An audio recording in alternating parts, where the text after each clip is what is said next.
Now then, in a minute, hopefully people tell us that, yes, indeed, we can see you, Fatty. Last time. Okay. So, let's have a see. If you're curious, if you go to ARM TV, it says in the thumbnail, we are live on Neil Pickup's channel. Sorry for the penmanship. Completely unique. I've just got an advert, so I'm assuming we are, in fact, live. Let's have a look if anybody can see us. If you're out there, let us know in the chat, ladies and gentlemen. The King of Norway. Whoever else is watching, give us a shout and let us know. I feel a bit out of place here. I haven't got my Uncle John t-shirt on. What the fuck? I like how you dress the same, lads. I like how you've come in. Both got the glasses, so you're intelligent. There you go. Represent, man. Represent. Yes. Marco GT5. Thank you very much. He's put yes, indeed, Fatty. We are live. That's the only pair of glasses I've got. Is a pair of shades. I should have run out and get them. And then we could have, cool guy podcast. Could have been like a fat Roy Orbison. Would have worked. Notice I'm up spec, guys. Got the phone. Yes. Going to be looking for your questions on there, ladies and gentlemen. That's how we roll. That's funny. I can tell you, I do roll. So I've got the chat open too. I can see it as well. Yeah, me too. Lovely darts. That way we shouldn't miss anything. So, ladies and gentlemen, welcome to Talking the Talk. It's been 175 years since we last did an episode of this. I'm going to say, actually, it's just through volume of work. Yeah. Literally, volume of work. We will be back on. It will be a regular feature. In that time, Gary's done all kinds of ludicrous shit. We do the fix right, Gary. Okay. Now, over time, as the fix has evolved, people have they've taken up natural roles within the fix. You know what I mean? You've got Rolly Ray, who's obviously our fashion and hair tips guy. He's the fella, without a doubt, because he once did a photo shoot in a forest and he looked awesome when he was about, I don't know, he's like 12 now, so he's probably 7 or 8 when he did that. But he had abs, which is quite weird. We'll not go into it. But he has evolved into the technical director type role. You've got Paul Lynn, who's just, everybody loves him. And I feel like, either Derek or John could slide into that role. There is no doubt in my mind, Gary, that you are moving more towards that Ryan style role. You are becoming that Ryan Blue Bowen style character where you can always rely on the fact you'll have done something really fucking crazy. Don't know what it could be. It could be anything, but you will have done something nuts. And someone's mad at him. Yeah. Mm-hmm. Quite an active week, though. You've been quite in an active week. Yeah. The funny thing is I'm struggling to whether I should unfriend Barry Bourne or not. And I see his Facebook, and now I see it's like I pulled the curtain back from the Wizard of Oz, and I've seen the nothingness. There's no one behind the curtain. And it's like, I can't believe I fell. I can't believe I fell for the shenanigans. Like I wanted to really box. I thought Barry Bourne was part of, he wanted to, he's like, hey, this is my way. This is my way of. You've done so many things in your life like that, and I feel like you've got a bit of fighter in you, dude. Because I remember when you back in the day, when you fought that girl in MMA style competition. You remember that? At Ethan Fritchie's house. Yeah, that's the motherfucker right there. That's the super chat alert! Holy shit, we're off early. It's Daniel Ulrich don't play when it comes to he don't mind a super chat, does he? Yeah, it was $5, wasn't it? It's always $5, and then he's gonna do a bunch of them. He's falling trees, and he's super chatting, and he's got Monster and me headed to fall trees. Stay tuned. When is it, Daniel? Put it in the comments. When are you taking him down that road? Holy shit! I think Mike's been over there for 3 days already. He's there now, is he? Yeah, I saw some footage today. Wow. Amazing. I hope he doesn't die, because it's a really dangerous pastime, that, isn't it? You get into that job, it's like the old deadliest catch thing. You may die. Yeah. Don't kill him before the match, Daniel. Do not let him die before May 28th, because I got money riding on that, mother. Now then, Matt Tickle My Limits Larratt's come in with 1-0. You're the man. Keep it coming. Love everything you all do. I wish my missus would say the same, Matt. Thanks very much for that one, motherfucker. Now then, let's get to some real comments, because it has been an enormous week. And talking of enormous, how big is Devon Larratt? Woo! Right? Dude, is he heavier than me now? I'm 350. Is he bigger than me? He looks like Is that even possible? How big can that dude get for this match? I mean, how many pancakes can he eat? He's getting big. I He's mean, changing in all areas. How big was he really? Like when he went against like Jerry and Mike in the last times we saw them, was he really up to like 270? I feel like I saw like 275. He was 278. Yeah. Pretty much with nothing on. He took off his sandals. He just had like a pair of very light, you know, Devon's like kind of a loose, scruffy bastard. He just is. He had those like, you know, those like beach Comer pants on and just his little shirt. And that was it. And he was 278 one day. But we had just come out of a restaurant and eaten. That was the day that Ryan Bourne nearly died. It was just the day before. And that's the biggest I've ever seen him. And I'm going to say he looks like he must be heading to around about, he looks big right now. Yeah. I mean, I don't mean to self-promote here, but in my 2008 interview with Devon Larratt, at Arm Wars, Neil, he did go on record and say, one day I will attempt to get as big as possible. He did say that. He said that. That was his goal. And you and like, and we even talked about, I even said, are you saying you'd risk like health? And he's like, oh yeah. I just want to see how big I can get. I was like, here he is. Well, his frame's huge. I mean, when we were talking to him at the WAL that time, he was talking to Dave Chafee. They were talking about it before the match, and he said, look, you're a bigger guy. He said, but my frame is bigger than yours. So I've got the opportunity to be. My missus has just come in here, lads. I don't want to say anything. Just about to go to bed, she is, and hates me. Mother fox. Yeah, if anything hits me in the head right now, that's, you know, where that's come from. Yeah, he said my frame is bigger than yours. You know, so it's interesting. I think we will see him as big as we ever have. I feel like Devon just looks different now, even though he's not 280. He honestly looks bigger than he did to me when he was 280 right now. Well, you know, like you see people go through. I mean, he changes looks more times than Madonna.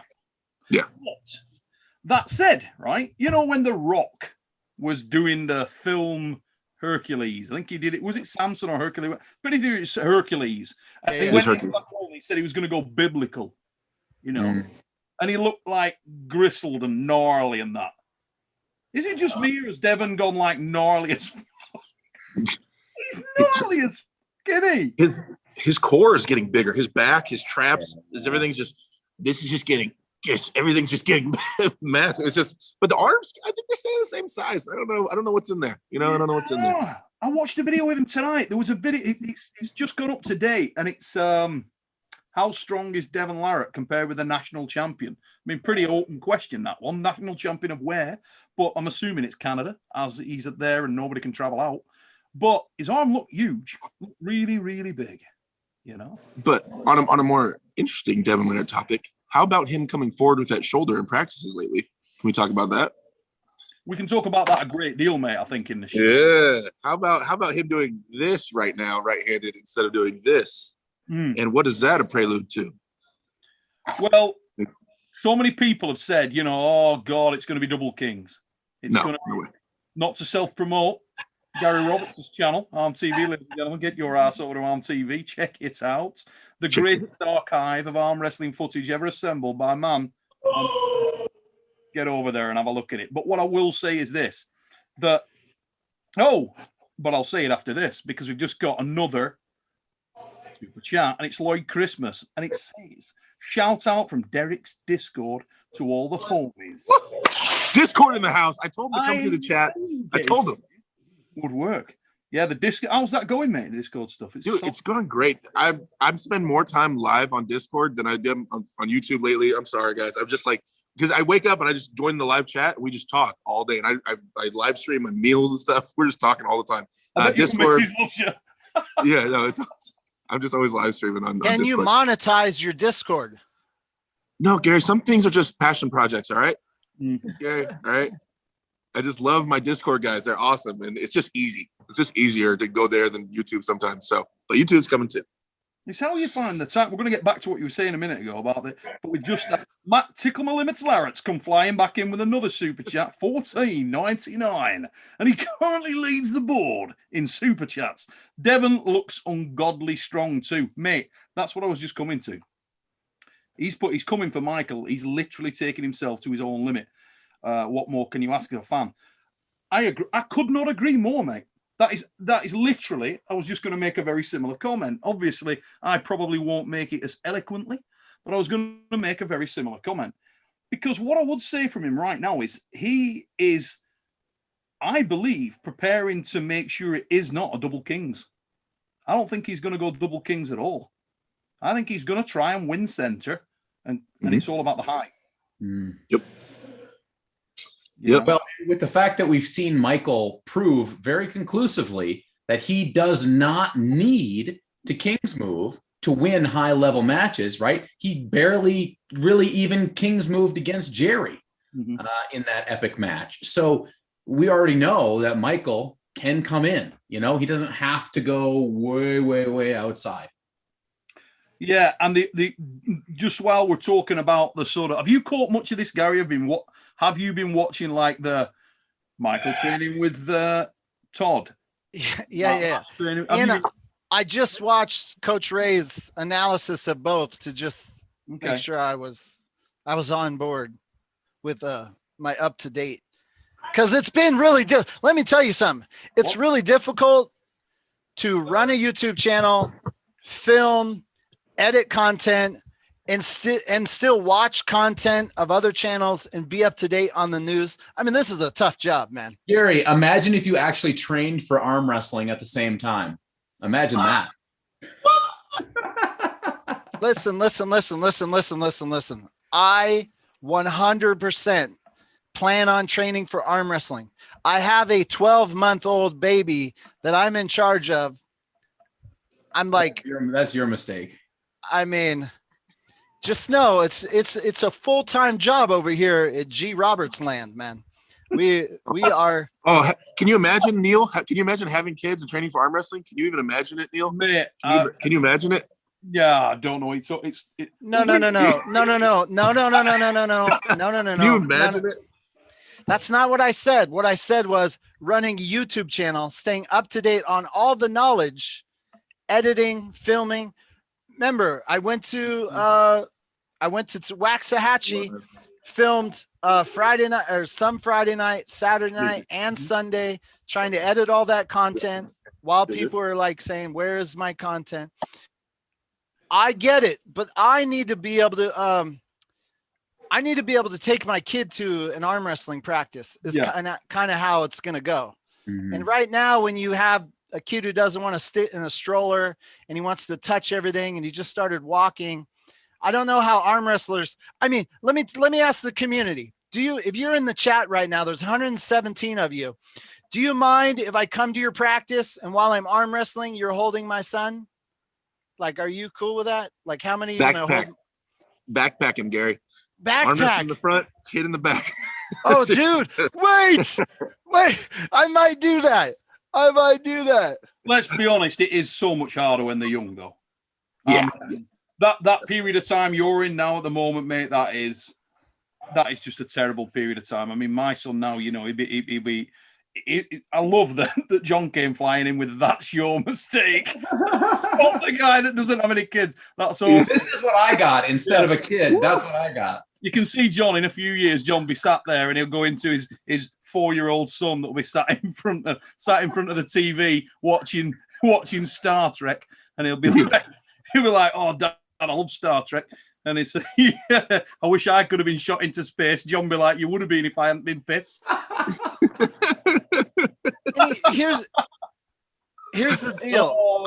Just to be full disclosure, I'm still in a process of convincing my wife that arm wrestling is awesome. So how's it going? Yeah, going good. I mean, you know, let's just say when I say I'm going to an arm wrestling practice on a Thursday night, I get the looks like, I'd rather you be with us. So, well, this coming from the guy that's got like the head start of head starts as well, because you've got more footage that you could, if you chose to do it, that you could just churn out. Yeah. I mean, how much have you got? It'd last till. I mean, we went over this. I could put out a clip once a day for 10 years, but I've realized that no one watches the masters. No one watches the novice. So novice from some tournaments 10 years ago, like nobody's watching it. Do you still want me to post it? It's like, I'm basically going through it. If like I have, like for instance, I don't know why I'm saying Chris Gobby, but like I have Chris Gobby as his first amateur classes. And it's like, oh, does the community find that interesting? Somebody they know today, will they watch him in amateurs? Is he losing? I'll watch that if he's losing. I mean, if he's winning, he was pretty good back then, but it's like, I have to now be a little bit more selective. I've decided my focus, my energies on, I'm becoming more of a magnifying glass. Like I want to pinpoint my laser focus and start the fire. If I'm moving the magnifying glass all over the board, you can't, and you're trying to get the sun to burn a hole. You can't do it unless you're like singularly focused. So my energies are becoming more like that. Anyways. We've bounced around a little bit, but obviously we get a lot of the troll army coming into the lives. Love them. But this guy, not necessarily troll army, but check this for a name. Insomnia. How good is that? Insomnia? Insomnia with a super chat. Maybe the best name I've ever heard. I'm just going to say this show is in no way brought to you by the world's greatest beef jerky of all time, Western Survivor. So we're going to plug it anyway. Adam Vandal's Western Survivor. He's in the chat. Adam, why don't I have any beef jerky? Why do I have to keep Wait, what is going on here? Derek, it's a slippery slope. It's a slippery slope. I'm going to read Insomnia's question here. Insomnia, thanks very much, mate, for your super chat. Devon teased the return of the high hook. Mind games or counter press move? Well, we've bounced around topics a little bit, but I was going to say, now that Gary's caught up on the sort of looking who's doing what in the shortcuts on Ray's channel, is it just me or did anybody else notice that Michael looks best when he's charging in with that shoulder and just cutting through people? Oh, it does look dangerous. Really Well, dangerous. it's like when he was going against Todd Hutchings, right? He was getting him out. And then you can just tell when Michael has had enough and he just, and he comes in. That's terrifying. Terrifying. Yeah. And so effective. Yeah. Wild. So effective. He looked really sharp with that. And I know you can say, well, it's going to get sharper if you've been training for a long period of time, as we all know, when you've been on the table training for a long period of time, yes, it's going to get easier. But even so, with a guy like Todd, who is as side pressure proficient as he is, you got to have some balls just to throw that in, And Michael obviously felt comfortable enough to do that with abandon, just throw it in there. So, I mean, not to plug my old footage or anything, but Michael's had that move. Michael Todd has had that move. I've got footage of him back in the day doing that. That was the old Michael Todd. That was his thing, mate. That was his thing, screwing on people, sucking you into that deep hook, and then driving the shoulder on you. I love that guy. Now that we have this data that suggests that this could be a King's move-less match, potentially could be.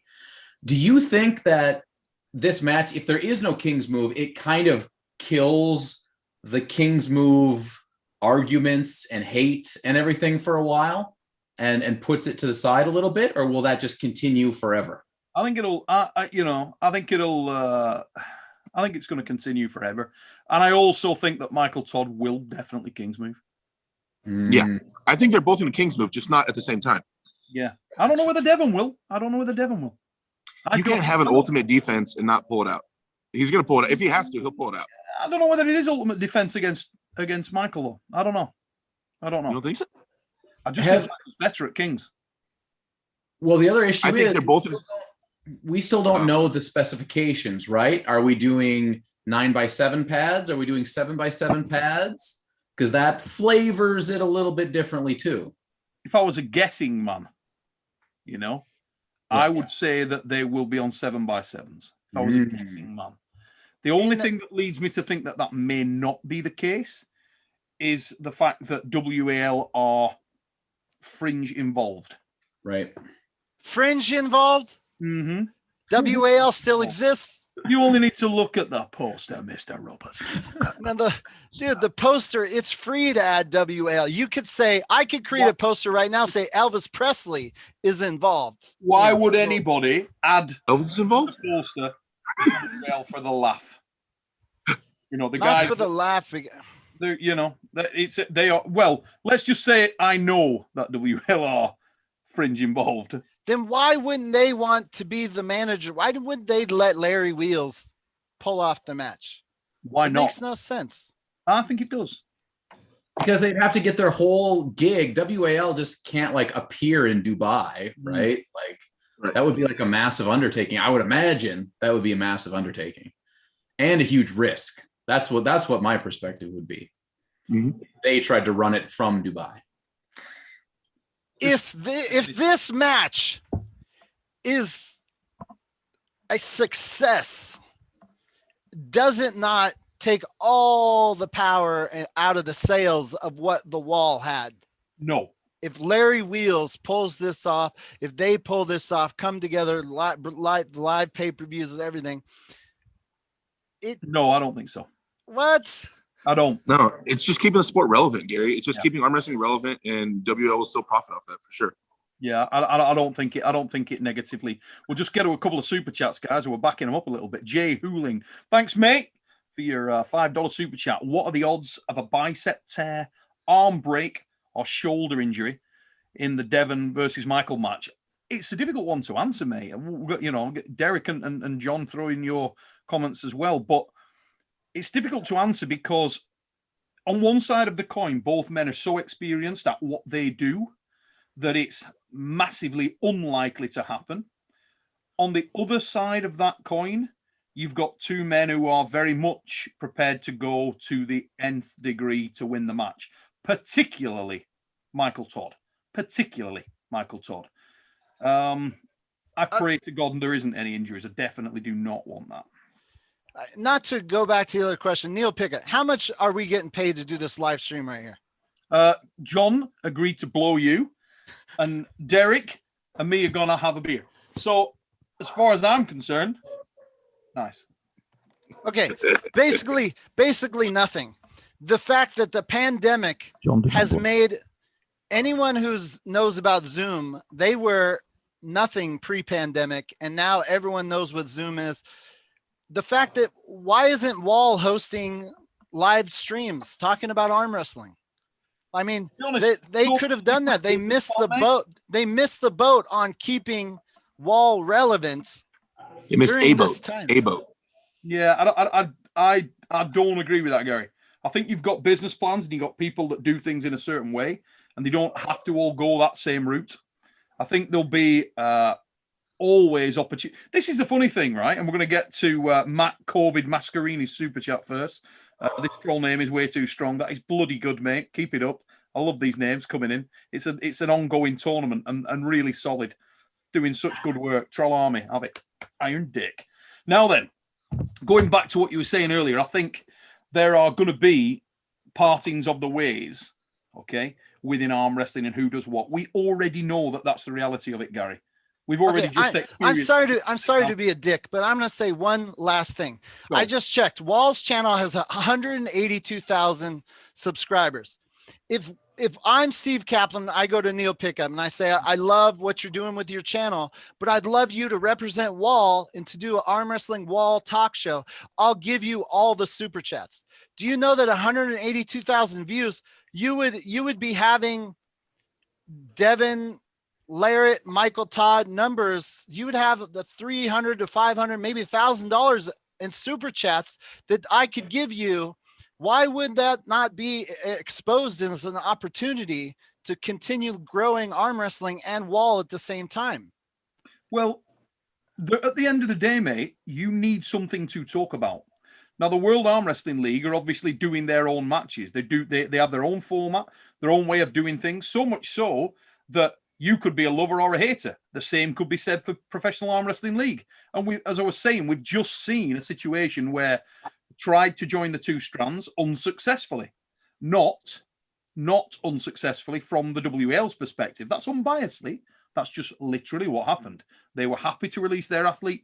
PAL weren't. I'm not saying I disagree with that or agree with it. That's just the reality of the situation. But does that mean that one or other of those promotions is not a good thing? No, not in my book. They're extremely different. The format of the arm wrestling is extremely different. Their approach to arm wrestling is extremely different. And here's the thing. I must get 100 emails a week from people telling me that they definitely have been overlooked and they should be on WL card. And the PAL the same. And when I was with the PAL, exactly the same. One of them right there. Big dude. Can't miss him. Now, here's the thing. Why does it have to be that 8 or that 25 that's competing at the moment in the WL? You know, we're talking about a small number from an enormous number of great arm wrestlers. Engin Terzi's about to do a show in Istanbul. And if you look at the guys that are pulling in that show, it's like a who's who of lightweight talent. I mean, ridiculous. Now, how many of those guys are currently competing for either PAL or WAL? Go through it in your head. How many? It's just such a wasted opportunity, and it's led me to believe that skepticism of them returning. Like, it would cost me nothing as Wall to say, Neil, can you do one show a week with the Wall shirt on, talk to the Wall athletes, profile, and you know, we'll live broadcast you on Wall's channel, and you keep all the super chats or whatever. It's like, that would cost me nothing. They're not active, mate. It's like there's only so much of that you could do with quality. It's all about timing, you know. And when they're back in 2022, or they're doing, if they did some at the end of 21, whenever it is, I'm pretty sure that will happen. You know, I'm sure they will go that way. But I'm there to be proven wrong, brother. Yeah. I'm there to be proven wrong. We'll see. Well, the other thing from my perspective is that WAL has consistently put out high quality product at all times, right? You don't really see any WAL content that comes out and it's like, that's kind of crummy content, right? So it's not like you can just plug in an Uncle John Zoom to WAL and be like, yep, this is WAL, right? If it doesn't match, if it's not specific, it's not on particularly on brand, you know, it just gets wonky. And then I could see how that could be a problem too. If you watch the Grammys Zoom broadcasts and what the TV industry still look like Zoom from home, there's not much you can do. Hey, if you watch the Grammys, you got your own problems, dude. Yeah, who watched the Grammys? What are you doing here, dude? Start watching that shit. Next thing you'll be having kids. I mean, they had celebrities sitting at home in their tuxes. It looked ridiculous. Yeah, I believe it. Hence the reason WAL may not do it. Donnie, just one sec, Gary. Let me fire this one in before we lose it. I'm so conscious of not losing these guys' super chats. Will Devon's size make a difference? Or will it just make him gas faster, mother fluffers? Great question. Great. Well, you know what? I am a particular individual who has experienced the highs and the lows now of arm wrestling weight. My perspective, now I'm not Devon Larratt. I'm not on Devon Larratt's level. I'm not close to that. But what I can tell you is that at this point in my life, me gaining 20 pounds is not really going to help my arm wrestling game. And the question is, if Devon gains 40 pounds, let's say from the time he found out about the match to the match, how many of those pounds are muscle pounds? Is it half? Is it a quarter? What is the usable power that he's gaining from that weight? That's my question. Because when I'm 320, I feel like I'm a better arm wrestler now than when I was at 320. So what another scenario in there, John? Mm-hmm. Not all 320s are built the same. That's true. That's true. And that's what I'm trying to say. But for Devon's case, what does that look like? What does it really equate to? Let me throw this in there before we debate it, right? For me personally, I think that's giving you a very hot tip on where Devon may be what he's trying to do. What I'm basing what I was saying on is that size would make a difference. If he can hold the center, just hold the center, because weight matters there. If you can hang your own weight, then weight matters. If he can gather the center, if he can climb for height, continue to climb, and then drops that weight on with a shoulder press, then it matters. Yeah, I mean, center table is where you have access through all your chest, all your big muscle groups. The things he's gaining by eating all this food and gaining all this weight is going to be in his big muscle groups. You're not going to gain a ton in your forearms in a couple months, right? But up here he will, and that's all center table shit, right? That's driving, that's offense, that's pushing through with your shoulder and everything like that. I think Devon's definitely going to try to control center table. I think he's going to try to make it the most important thing in the world. I think we're going to see more offensive Michael, which would, in order for Devon to stop that, you're going to have some girth. You got to have some weight. Mike's going to come through like a fucking freight train. If you don't have some kind of weight to counteract that, then it's going to be a rough day. Okay, I have a question. If before this match started, how would you guys compare strength, endurance, Devon versus Michael? If the endurance is 1 to 10, what did you guys give Devon and Michael? Who had the edge and by how much? When? Just say 3 months ago. Devon was sick. Devon was sick. And okay, but before sick. Okay, well, the last time they pulled in Atlanta, Michael proved that on that day, he definitely had the better. See, the thing is, people get endurance twisted, all right? Yes. There's nobody that sprints. Nobody sprints for an hour. Nobody. Absolutely king nobody. It's, your resting place is very important, and how much you can continue when the other guy is not able to get you anywhere near your red line. Devon Larratt is a tremendous arm wrestler with an enormous amount of weaponry, and he's proficient in all of those areas. Okay, a lot of the time he would arm wrestle on the counter, and he would take most people, the vast majority of people, out of their game, and had 10 individual ways of doing that.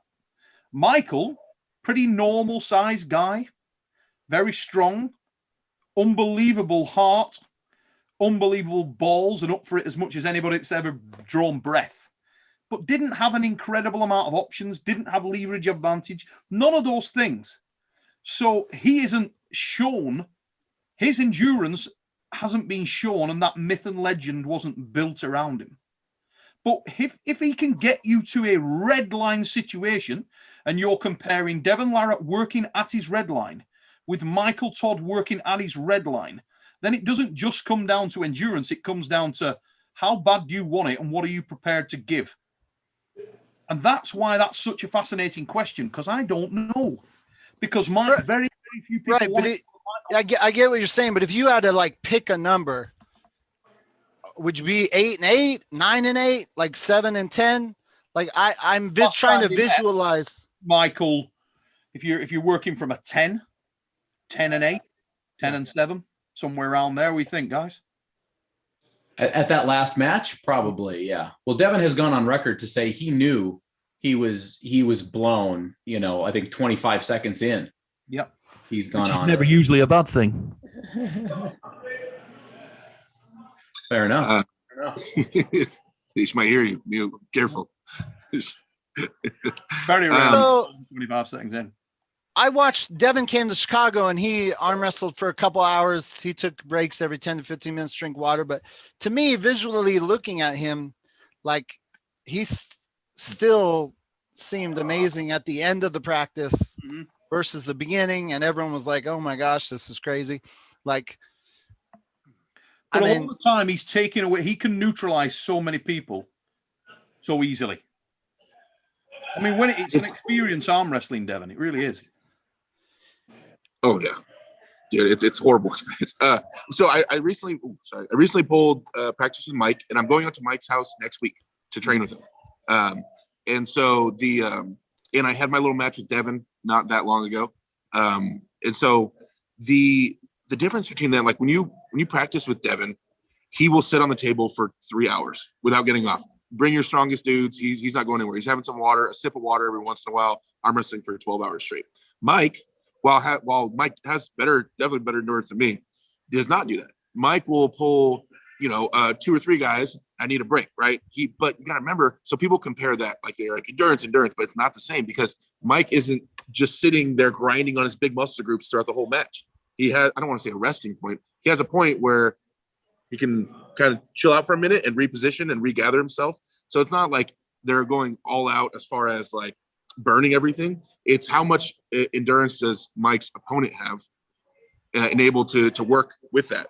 How much can he apply work around that problem? I think because just comparing it to if they were doing sprints and push-ups for time, Devon would smoke every human I've ever seen in my entire life as far as like an actual endurance battle. It's not even an argument there. But I don't think that's the match. About it.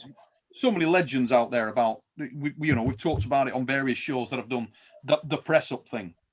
Where you get into the over 1,000. I think he did 1,600 or 1,700 press ups. Which we're talking about a guy who, looking at him, he couldn't be built much worse for press ups. Long levered guy like that, you wouldn't expect he'd be the press up guy, and yet he did enormous amounts of press ups. So he clearly has a disposition for endurance. He's mega, and he also has got every option available to move people around on the table and take away their strength. Hence the no limits. That's where it comes. I have a question. So watching the Coach Ray video where he was analyzing, and he was talking about when Michael Todd is down in this position, he was talking about the reason his press was so strong and so fast is because when he's down here, he's not using those muscles when he's up here. So my question is I don't know as much as you guys. Does Devon have, when Devon is in that position, is he the same that he's not using those muscles when he's up here?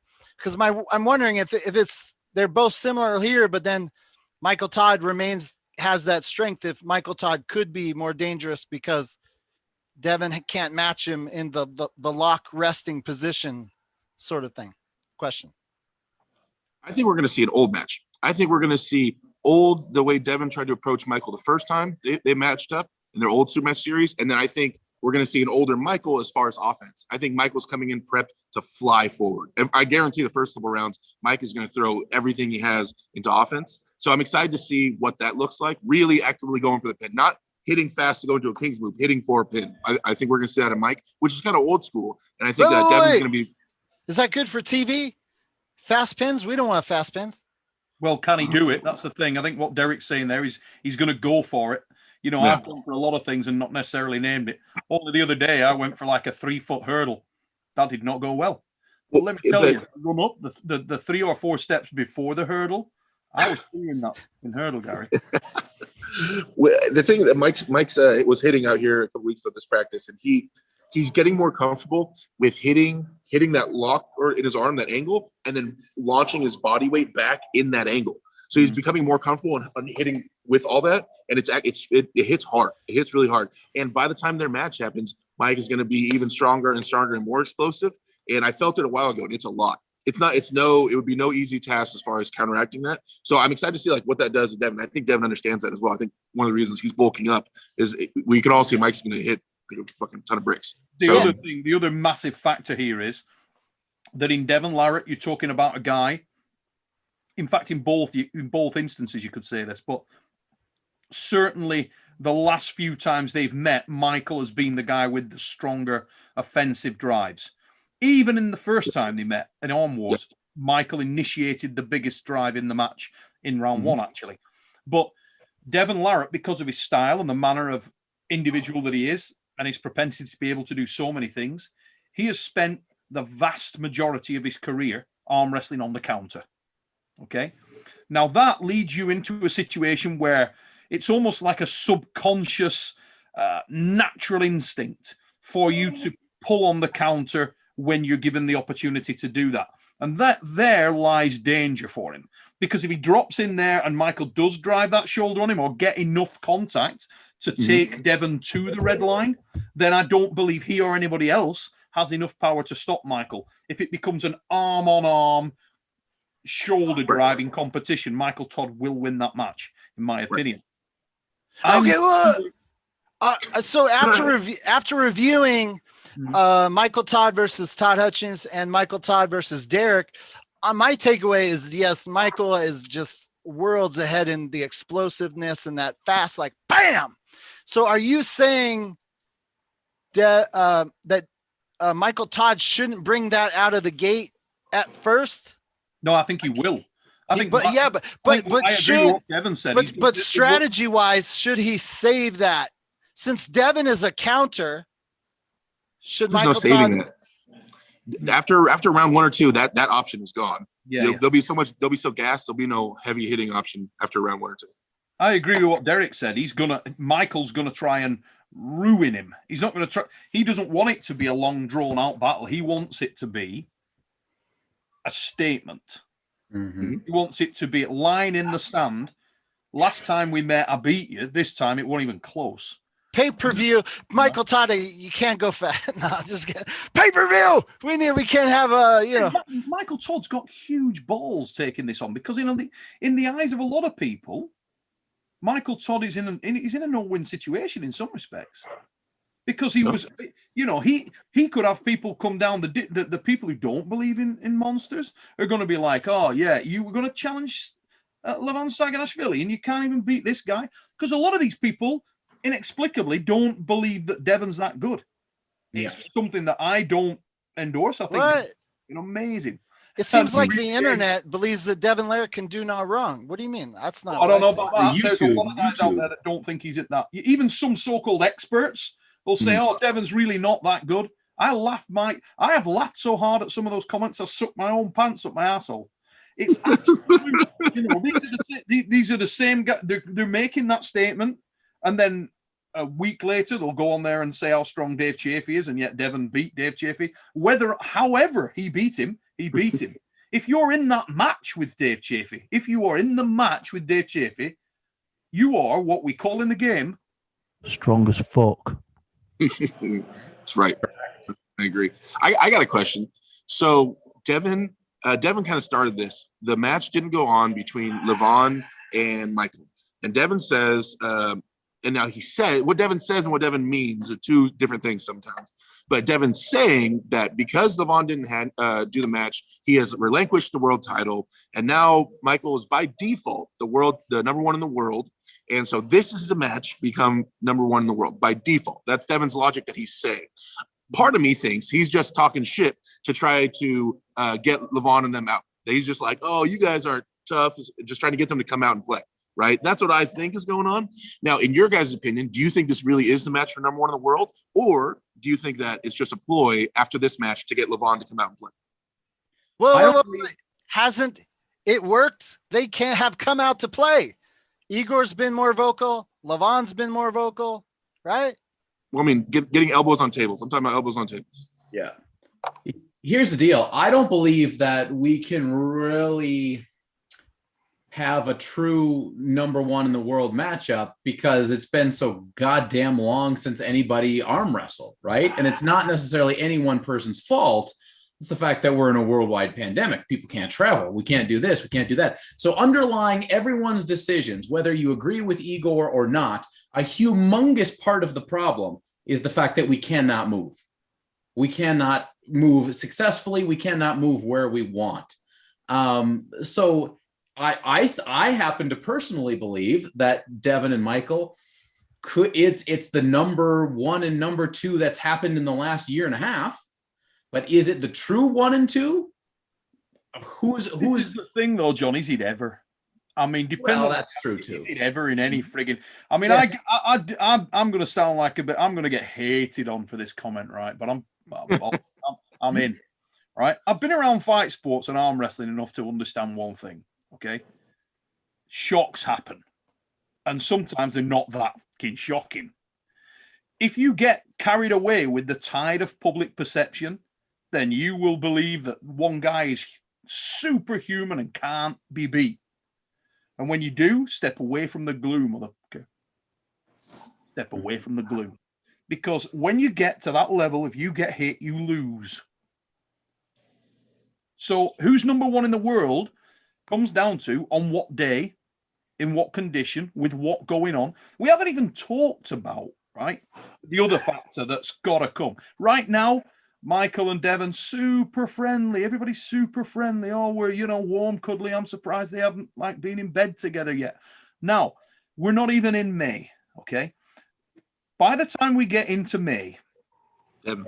I have a very, very strong suspicion that Devon will switch it on and will become a horrible bastard. And when he does that, what happens then? Do we then see Michael, who is an emotional lad? Does Michael react badly to that? And when I say badly, does it affect his game? I don't know. It could make him want to win more, but will it distract his focus? Will he get pissed off and upset about that? I just went through this with Barry Bourne. Who knows what will happen?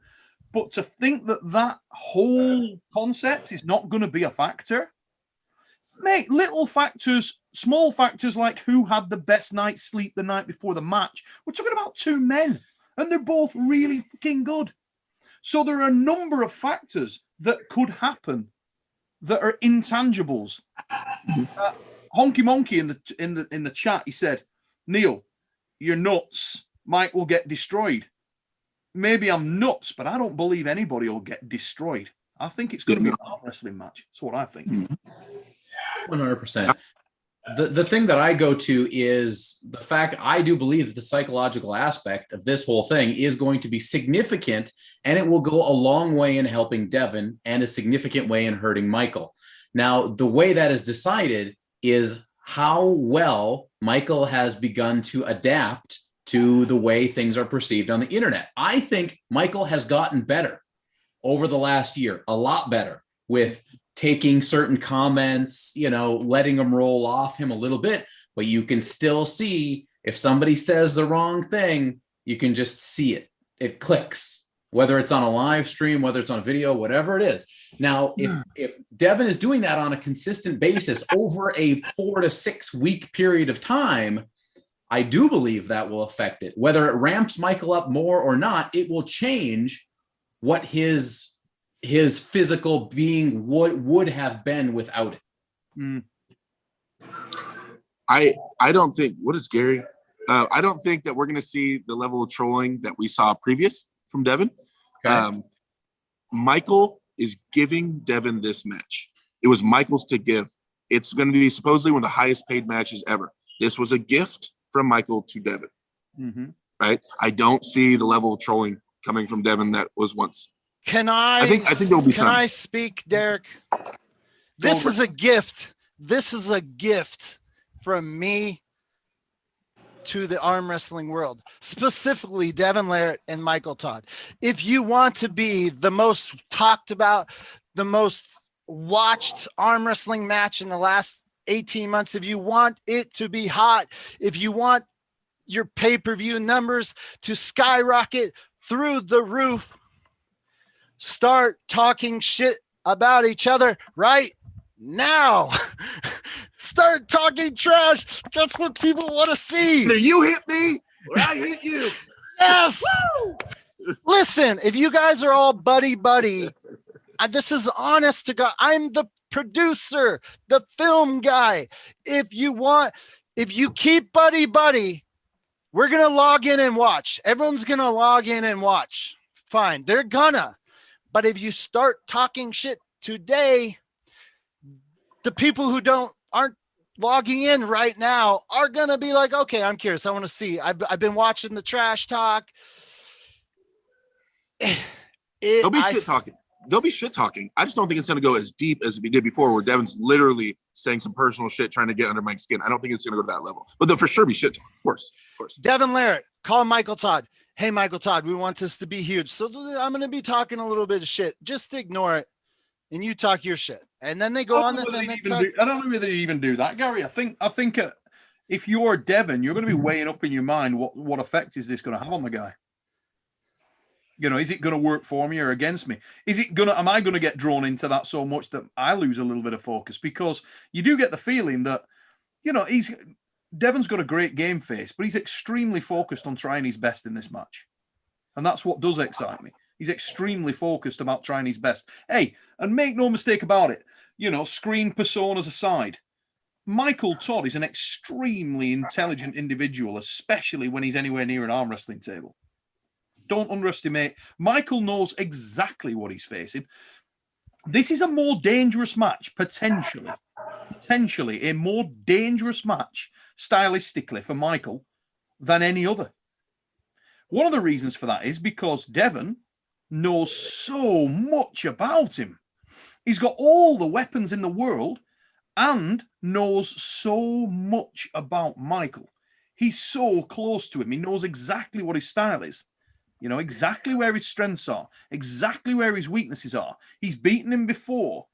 He's lost to him before. It's a very dangerous match stylistically. And yeah, my hat goes off to Michael for taking it in the first place at a time when he probably could have taken easier matches. You know, you can say there's commercial interest in that, and yeah, there is. But it's still a balls out match when your long-term aspiration is to, you know, put yourself in the ascendancy and get the big matches. So, good on him. I think it'll be a good pull. I really think it's going to be a better match. I think it's going to be an amazing match. Either way, it'll be a great match. And then we got to start talking about Jerry Cadorette again, because hashtag underrated as fluff. So when we talk about Jerry, do we specifically talk about him and Michael, or do we talk about him and the winner of this match? I actually talk about Jerry as a spoiler for pretty much anyone on earth. Yeah. I mean, it always fascinates me that, you know, one guy, this is the thing, right? The old arm wrestler A beats arm wrestler C, who can't beat arm wrestler B. And arm wrestler D beats everybody, but he can't beat arm wrestler A. Everybody's got that one guy that screws up your day. And say that one guy that screws up his day, in Jerry's case, was Dave Chafee, okay? And so he takes a couple of losses to Dave Chafee and he takes one loss to Devon, and suddenly nobody's talking about him. Nobody thinks he's that dangerous. And yet he's a giant spoiler. And his style is almost unemulated. There's nobody else really can do what Jerry does as well as Jerry does it with that kind of power. And talk about a guy who can hang in there for days. It's the Gingerbread Man. That mother go all day. You know, it doesn't look like he could go that. May die. You know, that match that he was having with Michael when he was sweating that heavy, literally, it was outside the table looking at the guy. I'm thinking, have they got paddles in there? Because, I mean, it didn't look good, did it? No. I think you guys are focused on the actual winner or loser of this match. Gary just sees dollar bills, y'all. It's Gary not sees just money and this match. This match represents so much more than who wins or loses. Like, we've been on a pandemic, we've been locked down, it's in flux. All these, the YouTube explosion, Larry Wheels. It's like Michael Todd. You know, his career is. You know, I think Michael Todd. If you said Michael Todd, you could have two choices. You could lose this match and 1 million people watch, or you could win, you could win this match and 100,000 people watch. Like, he wants the million. He needs you know what I mean? Like, so it's all, I think what this match represents is as equally important to the sport is actually who wins or loses. You know, this could define how we go forward with super matches here on out, define what Larry Wheels' involvement in the sport of arm wrestling. I mean, anyways. No, I agree. I mean, this is like the biggest freelance super match we've had in a while.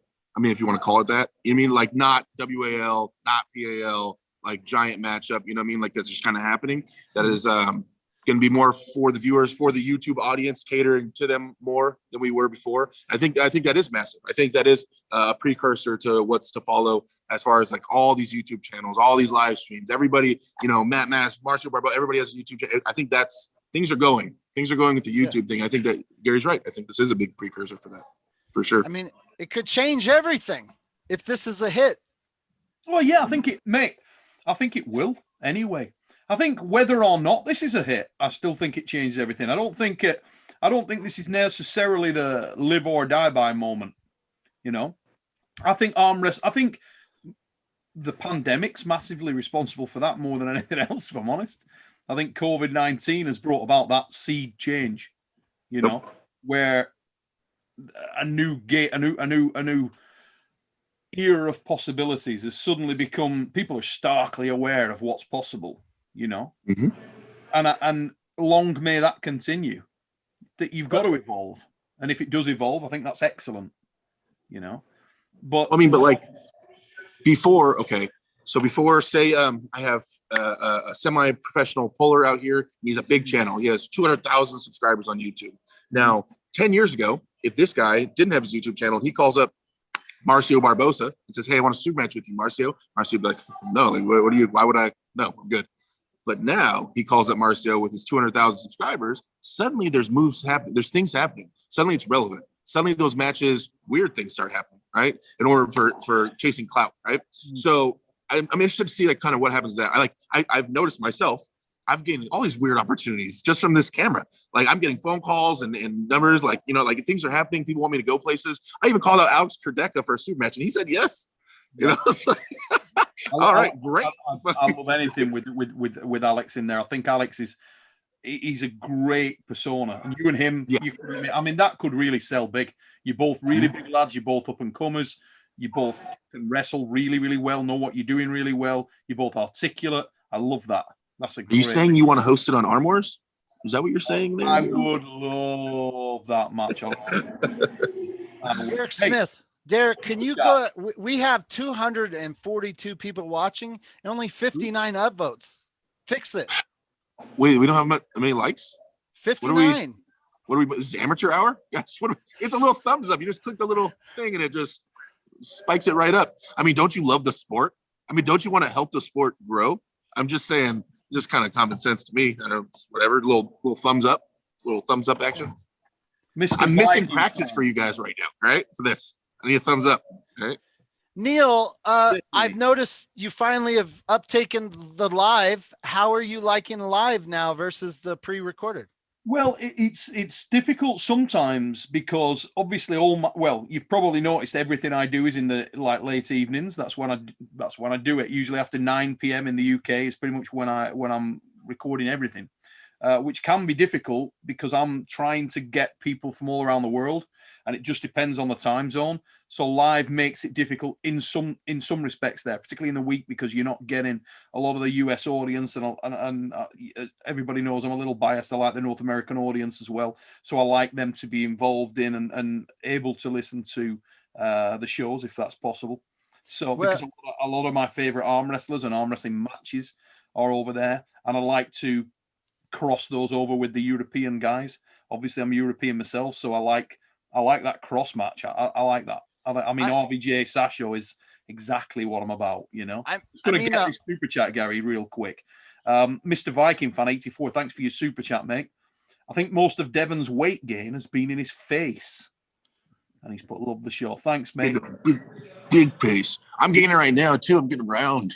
I've been like that for a long period of time. It's the pizza. It's the pizza.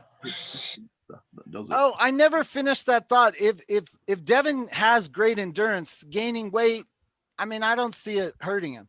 I see him adapting pretty well. Well, with more weight becomes your body requires more oxygen. When it requires more oxygen, your endurance goes down. Yeah, but that's like his one superpower is that he bleeds you of your strength while he gets stronger, just like Michael Todd. Well, they both have that. There's a difference between Devon arm wrestling 800 normal Ontarians and arm wrestling monster Michael Todd, right? I think that's the point. And those pounds, and this is what I was trying to get at, Where is the over under on the poundage? Where do you get to? Yeah, you gain 50 pounds, but would you have been better off to gain 30 pounds? Because it does start affecting you at some point. We just don't know what that point is. And ultimately, it's about options available. You know, Devon Larratt is in a situation where the match is set out of his control. That's when it is. It's taking place, and that's the date. So, you know, come as you are, come as you want me to be. You know what I mean? He's got to show up with whatever he can do in that period of time. So he has to put a game plan together, not based on the fact that, I can train for 6 months, 9 months. It may be that if the match was going to happen in October, it'd be very different again, because let's be fair to Devon. He's just come back from a serious issue. He's had a serious issue. We don't know how that's impacted him. As John just said, him beating up on guys, 99% of guys he's going to face in any club, they don't have anything for a focused and ready Devon Larratt. You know, they just don't. He's going to just completely smash you to pieces, and your whole team and your whole club. He does it for a living. That's his thing. Now, Michael has the ability to take Devon to the red line. Certainly the last time he pulled Devon, he took him through the red line. So he's got to be thinking to himself, okay, well, I need to up the red line. And maybe if I can up the red line, then I've got time to go to work enough that I can finish the match. And that's what I believe Devon's planning. And I think it's a pretty solid plan. It's what I'd be planning, given that time. He's got to get to a situation where he can hold center long enough to utilize the height, climb for height, take away the acid weapon of Michael, and finish the match. This is what and I told Michael about this. This is one of the, and I'm going to talk to him next week about it as well. He wants to hit, I feel, right? I'm worried that he might jeopardize his own wrist in his pursuit of the hit. I'm worried that Devon's going to prep for Mike to hit. Devon's going to prep some form of a Kings to kind of not get pinned in the first round. And I'm worried that Mike sacrifices his wrist at the end to try to finish that move. And if he sacrifices his wrist first round, I'm worried what happens after that. Yeah. And so that's kind of what I want to talk to Mike about. If Michael gets arm on arm, you would have to say that everything points to the fact that he's going to be a heavy favorite in the match. Mm. Okay, my friends. Okay, it's hard for me to pick. I love them both, so it's hard for me to pick a favorite. I will say that watching Michael Todd arm wrestle Artem a couple weeks ago afterwards, and then compare that with Todd Hutchings and seeing how even Rebecca Todd seemed a little concerned of how low Michael's arm was able to get. If you were able to put Devon Larratt in the exact situation, practice pulling with Artem and then practice pulling with Todd Hutchins, would those guys have done the same thing to Devon? That's not how it carries over, Gary. Yeah. Michael Todd is a one-on-one specialist. Michael Todd is not a 1 versus 35 who are chipping away at his wrist, chipping away at his chest all day specialist, right? He's a one-on-one. When you get him fresh, you have to deal with all of it fresh. A one-man job. Like, 50 people can chip away at it. 50 people can't chip away at Devon. Yeah, but when they were arm wrestling Todd Hutchins, that wasn't 50 people, just him and Woody, right? Him, Woody, and Corey West. Yeah, and they're hitting in a gym setting. It's just totally different. I wouldn't read too much. All three of whom are, Todd Zilla. God damn, that's some strong boys in there. Mm-hmm. You know? Yep. Todd alone, rock strong.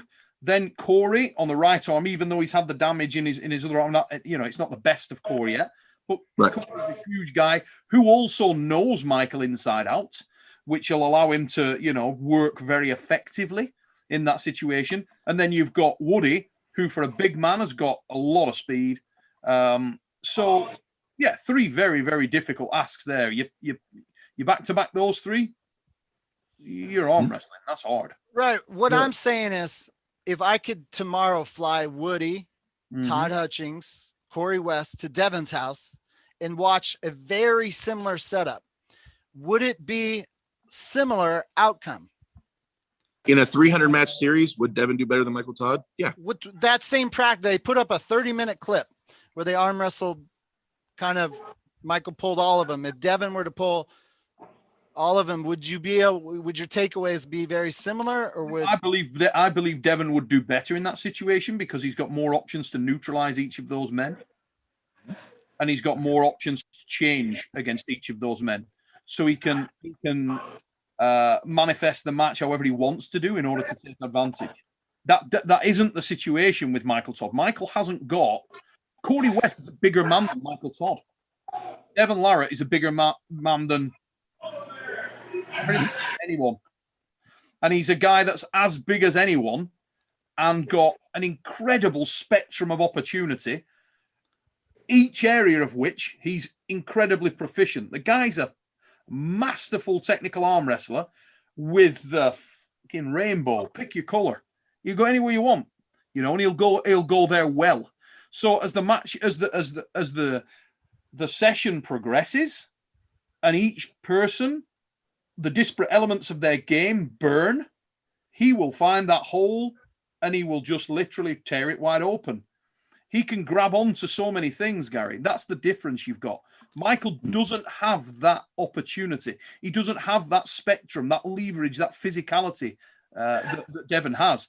But what he has got is acid weapons in certain areas that can take Devon to a very, very uncomfortable position. And he doesn't need to worry about anybody else or leave it. He just needs to worry about putting that arm on the pad enough times to win the match. And he might well be able to do that. Have we spoken about, okay, you're running Arm Wars. Let's say you're in charge of this match. You want an awesome match. You want great television ratings. Yep. Is there an ideal rest? Like, I know what the typical rest period is between matches, but is the best one? Like, what would you, for a perfect show, what is the rest period? They have a big grinder, and then how much rest before they go out again? Arm Wars was always about making it hard. If you went home and could hold your own dick, we failed.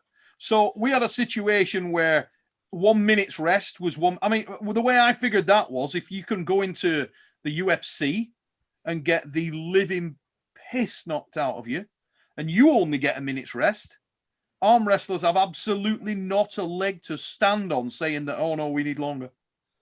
In my opinion, if you're going in and you're looking for a tough test, a minute is long enough.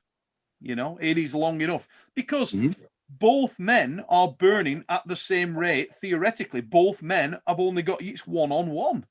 So once that match is done, we found out under those criteria, this is the man or that's the man. So for me, Arm Wars was set up specifically to give the most entertaining televisual format possible. That's what it was. I actually biasedly believe it was the best arm wrestling event in history for specifically that purpose. I genuinely do. I stand by. Well, in their last match, remember Michael was sitting at the table like, "Come on, Devon, get back up. Come on, let's go." Devon was the one like, so. Would there be like someone just put 90 seconds? Would there be a change? Would the outcome change if it was 90 seconds versus a minute? Are we talking that can actually alter? It's hard to say because the results of the match. Different. Everybody's different. In my opinion, it's much more about what was sacrificed in each match and how does that affect the individual in the match. If you're a guy like Jerry Cadorette, you don't mind you losing your wrist. Leaving already? If you're a guy that does not typically lose your wrist, you're going to burn exponentially more significantly than your opponent will if you lose your wrist. It depends on your ability to arm wrestle in a bad position. Dallas Lanks in the mother fluffing house. Right there, son. How you doing, buddy? Strong lad. Yeah, he's out there getting it. He's killing it with all my guys right now. Bad man. Stacey Morgan, thank you for your super chat, mate. Stacey Morgan. Love Stacey Morgan. You can't knock that, lad. Stacey Morgan is as active as hell. You see him all over the place. Brilliant, mate. I mean, it's guys like that keep the social media ticking. It really is.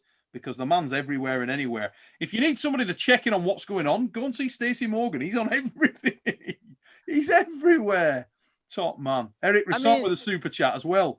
Quite different from the Cleve Dean Supermatch days when competitors would have 30 to 45 minutes between. I love it when Eric drops in a gem. I mean, honestly, That would be cool. Not, I don't know that long. That's like a whole day thing, but I'd it'd be actually cool think if they had time to kind of reset almost, back to like 90%. Like, dude, that would be, because then they really get to switch up their approach for each round. Like really try then some you crazy. would potentially get injuries because that's the sort of hot call. Because, Yeah. you see that in other events, but when you're going hard on small joints and, you could end up with some nasty bicep. I feel like bicep tears could be a thing in this match, I wonder, what about like 15 minutes? Something where they're still warm, but they've like recovered. The blood's kind of out of the arm. They're like, all right, ready to go. It's one of those format questions, isn't it? It's like Gary with his new format now. It's a take on another format. Will it yield different outcomes? Yeah, absolutely. It's what you're looking for at the end of the day. Let me tell you, I don't want to change the subject, but I had a really fun time with it. Like a really good time. There was some interesting stuff came out of that made me want to just keep doing it. So look for more of that coming to a YouTube channel. It's good stuff, mate. It's good stuff. I mean, just going back to Eric Rousson for a minute there. With Eric, the stuff that you put in there about the Cleve Dean Supermatch days, that's really interesting for me because obviously when you have 30 to 45 minutes, and Eric, if you want to just put your response to this in the chat, mate, did you see enormous swings in the outcome in those matches? I was only aware of the one super match, and I know that there was a couple of shifts there. I think Cleve ended up getting hooked and beaten there. But in other super matches of that era, did you often see massive swings in the outcomes? Big change? Yeah. I feel like it'd be the favorite guy would win every time. I feel like there wouldn't be as many variables when you start throwing in like endurance and stuff and less rest. I feel like I feel like that guy that came in the favorite is pretty much going to win all the time if there's no endurance variable or, who has more dog in the fight type of shit. Or fighting the dog type of. Yeah. Well, it would really like arm wrestling. The format of arm wrestling, the most popular format, really dictates how most people train, right? If we went to that type of format where it was so geared towards that super high end, I mean, people do train for super high end now as well, but then why even train for endurance, at all? Why not just get that horsepower revved? So it could really change the whole dynamic of the arm wrestling experience. I mean, that's what I'm trying to do. Well, format to format, you see that right now. Because let's say the WAF, right? We talk about the WF, which is, not casting aspersions in it, but it is dominated by the top Eastern Europeans. Yeah. Now, if you look at the top Eastern Europeans, it's a lot more Goran Ivanisevic than it is Andre Agassi. Everybody's serving the ace. It's like, bam, done. Right, spin round, give your number, gone. It almost makes it in a way quite clinical, but at the same time, a little bit soulless. There's not that, for the purist arm wrestler, if you're a purist arm wrestler, you're going to be sat. I'm there at 8 a.m. in the morning and I will leave after the last match is finished because I'm really into arm wrestling. But having taken so many of my friends to those events, they are so bored of that approach because there's no character. There's nothing for them to bite down on, Mm-hmm. And so you need that, whether it's in the arm wrestling itself or the people who are involved in the arm wrestling, you need to bring that out for the person, It's a challenge. Oh, here we go. So I don't know if you guys have had a chance to watch some of the clips that I just posted of the 176, but with that format that we did, it was like putting oil in water. Like it only took 5 to 10 minutes of straight arm wrestling to separate the guys who can go back to back versus the guys who need rest. It was like, you could see right away guys would be like, I can't do this. Like my arm is toast. And the other guys are like, oh, I'm just warming up. Now I'm at my peak. It was really interesting. And I would love to continue pushing where I hope guys train, because I want to if you give me $10,000 right now, I'm going to like today, I'm going to say, hey, Derek, in 90 days, I'm giving away 5, 4, 3, 2, 1, an overall class marathon arm wrestling at Derek's house. and I want to see who gets on an airplane and comes to Derek House to find out who's the man arm wrestling back to back to back to back to back. That's what I'm gonna do. And that's a good, that's a good, the difference in people's approaches to the sport, I think is a wonderful thing. Partington's at my grandma's house. Can you have Mike? Jason Merlot's in the chat as well, guys. I just noticed. Jason Merlot, shout out. Love me some Jason Merlot. Oh, he's a dude. I saw him reeling in some freaking keepers the other day. Big fish. No, you don't play games. No. Does not play. You need a striped bass catching. He's your guy. He's on. Do you know the stage setting? Is this going to be in a gym like there's other videos, or will it be more presentation? No, I think I think it'll be quite well presented, mate. Yeah. I think it'll be well presented. I know the people who are behind the match, and I believe it'll be very well presented. I think they'll do a good job of it. I think they'll do the match justice, and I really, really hope they do. Is there undercards? I couldn't possibly comment. I can't wait. Oh, do you know the price point? How much we talking? Oh, it's cheap. For the pay-per-view? Yeah. It's really, really cheap. It's the early bird was like $3.95 or something like that. Yeah, and then it only goes up by, doesn't it only go up by $1? I think so. Yeah. It's not much. I mean, I can't buy a beer in an English pub for that. So yeah, I'm all in every day. Absolutely all in. I can't wait. So Derek, you're going to Michael's. Yeah. So I went to go buy the plane ticket last night, and I was depositing cash in the ATM, and the ATM ate $800 of my dollars. It didn't give me the credit, but yeah, I'm dealing with that with the bank right now. But yeah. Anyway, yeah. So next week the plan is I'll fly out there to Monday, Tuesday. I told Mike, I think it'd be smart because me and Devon have the exact same length of arm from tip of finger to elbow. I said, I think it'd be smart to have my arm be one of the last arms you get a hold of before you face Devon. The angles, memories wise, how far I can reach and things like that. So we're going to go out there and put in work for a couple of days, and hopefully I can help him prep a little bit. That's the plan. Your mom has just come in with a comment for you here, Gary. I love this. He says, Gary, if I super chat you 1,000, will you use it to get a hair transplant? I will give anything. I will give anything to know the identity of Joe Mama, because that guy's been annoying me. Joe Mama months. give you some steak. Joe Mama, you and I have some history in the chat. I got one thing for you, dude.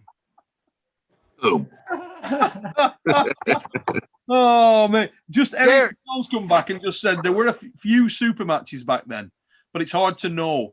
Virgil was really able to focus on how best to approach his second match with Cleve, and it worked. So it's pretty much like you said, Derek. You can go and rethink your game, come back, change, and yeah, like it's. Didn't Virgil pass away recently?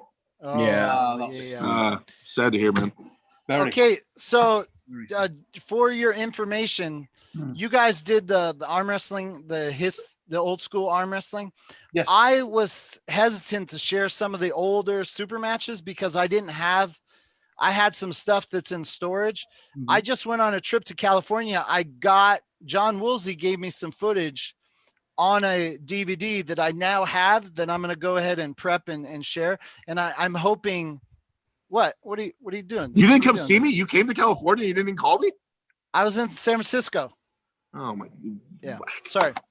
Anyways, I'm just excited to share some of that older stuff because I do have a Cleve Dean, Virgil super match from like for the 70s. That's money. That's money right there. Oh my God, it's crazy, bro. It's crazy. It's that old like 8mm like.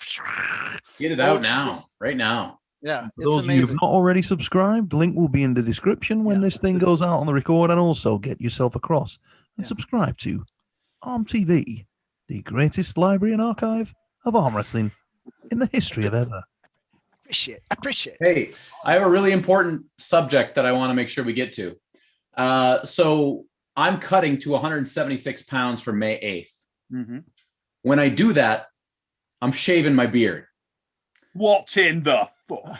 7.5 years I've had this beard. It's going. Why would a man do such a thing? Because the original reason I got the beard is to cover up the extra chins that I have. Knew it. You're telling me that if I let my beard go further, it'll cover the Yeah, why to keep let it go, man. It's perfect. I could like walk around all day with no face tits. There you go. It's So now one, I'm curious. I just want to see what it looks like. But number two, I am going to put out a poll, and for the tournament, I'm going to let the audience decide what type of facial hair I have. So we're going to go like Devon chops, maybe just leave the chops for the day. We could go straight porn stash, possibly. Old Todd Hutchings. The Todd Hutchings power stash all the way down. We could do John, how tall are you? 5'10" and a bit. Okay. The chin disappears about 210 to 215, just for your. Well, that makes me feel good. I should be in the safe zone then. Yeah. But I got a ways to go. I was dealing with that myself. Right around, I'm 6'2", so right around 225, the chin appears. Yeah. Right. So I'm just saying, I'm going to put a poll out there, and I am going to have a very powerful facial feature for this tournament. But do you guys have any opinions of what you would rather see me for a day with? Baby face. Shave it all. Well, I will shave it off eventually. Soul patch. You look like a little. Soul patch. You've done so well. You look great. It's amazing. Congratulations. After the tournament, it's all coming off. But for the tournament, I will have a special style. Possibly Are you gonna like continue with that look though? No, just for the tournament. Yeah, just for the tournament. You will be back to the goatee soon. Yeah. Neil looks very concerned. I am. I can't get too far away. I have to redo my logo already as it is. Oh, that's a big boy on the picture. That's a big boy. Yeah. That's hey fully guys, prepped, Uncle John. I'm gonna have to go soon. I have a question for Neil Pickup before I get out of here. Okay, let's go. I know I saw you posting some armware stuff. I'm not 100% what your plan is going forward. I've talked about what my plan is for the next couple of years. What is Neil Pickup? COVID is off. Life goes back to normal. What is Neil Pickup's like 24-month plan with, getting back into like promoting and putting on stuff? What are you doing? I don't necessarily want to go over ground already trodden unnecessarily. So what I would say to the honest answer to that is right now, as far as I am concerned, until told otherwise, I'm still working with the World Arm Wrestling League. Okay. And I am not under any, impression that the World Arm Wrestling League are going anywhere. Who knows what will happen? But right now I'm with the World Arm Wrestling League. I work with them. I will work on other ventures, potentially coming to you soon. But you are doing like an Arnold Classic. There's an Arnold Classic in the UK or something? Yeah, the Arnold Classic UK, COVID permitting. Okay, that's a big if right now here in the UK. If you're over here, you know the situation. We're probably similar to Canada. Myself and John were talking before we came on. We're in a situation where we are big time lockdown. It's relaxing. Actually relaxes a little bit tomorrow. So some shops can open tomorrow and stuff. But travel is a problem. At the moment, if you go to any country which is on the government's list of countries they don't want you to go to, they've put up blocks there that if you come back, you have to go into a government hotel for 10 days, things like that. So, there's a lot of blocks out there. This is going to be probably a similar situation in a lot of countries, and I'm sure we will have restriction on travel for a long period of time. But my plan is that we will be August 1st to August 3rd. Arm Wars is back. And it's going to be Arm Wars Phoenix. It's going to be at the Arnold Classic UK. The headline match there will be Rob Vigent Jr. against Sasho Andreev. That's going to be, and we'll have a couple of battlegrounds there as well.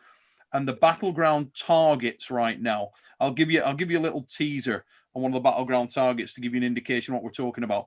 A 4-man, 6 rounds a match battleground, okay, in the lightweight division. And your athletes would be Mindaugas Terasaitis of Lithuania, Jānis Amelins of Latvia, come on, from the UK, and probably Jordan Davis of Australia. last man standing.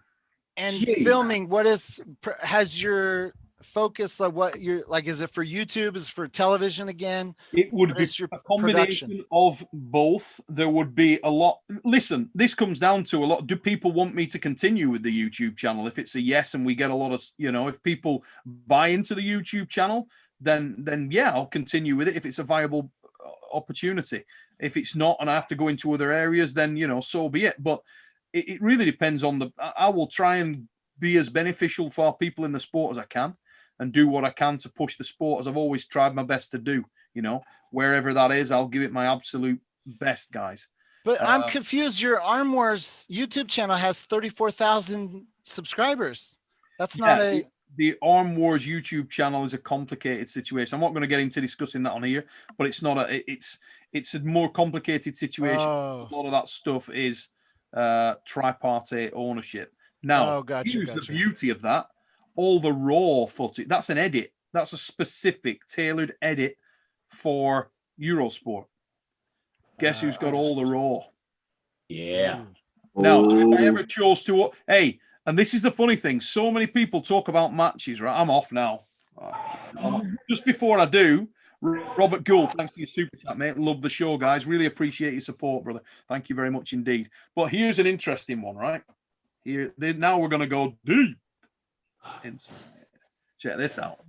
So I'm listening to people talk about all the time the realities of the match between John Brzenk and Devon Larratt, and what went down, and who was in what shape, and how the were. And how about I told you I had raw footage of those guys talking about exactly. And when are you going to share that? When are you going to share that? What are you talking about, bro? We've got it all, mate. We've got all of it. Absolutely all of it. That's a gold mine. Dude, that's a gold mine, bro. Little bits of stuff on there that's cut just because the Eurosport edit was done a certain way. Those guys were mic'd up 30 minutes before the match. You can hear everything. I've got Josh and I going for a piss at the Trafford Centre. Neil, the stuff is hot. Let's Neil, go, you gotta bro. release that before Devon does something stupid and kills out his whole career. You gotta release it. Honestly, you wouldn't believe it.